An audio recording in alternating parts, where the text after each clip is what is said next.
Highest ফর্মের মমতা বন্দ্যোপাধ্যায়ের নেত্রী, তিনি ঠিক করবেন।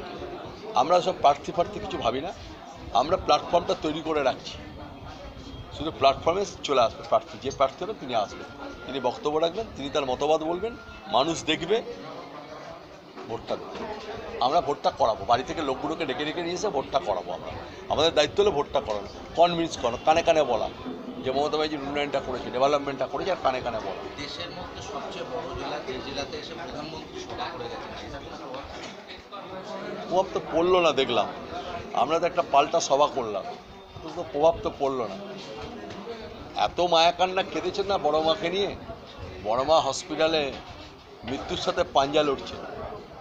তার মানে তারা ব্যবসায়িক ভিত্তি ছিল, কমার্শিয়াল অ্যাটিচিউড ছিল।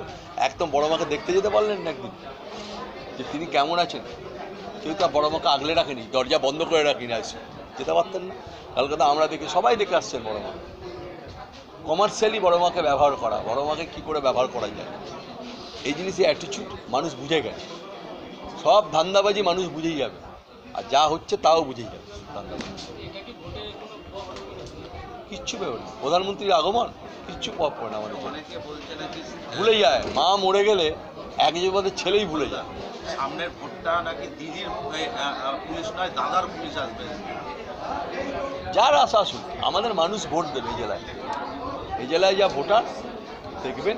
নির্বাচনের পরে আপনার সাথে আমার দেখা হবে, তখন কথা বলবো, দেখবেন কত ভোটের ব্যবধানে আমরা জিতেছি। আমরা প্রতি বছর 5 বছর ধরে খেলা করেছি, মানে প্রতি 5 বছর মাঠে থেকেছি।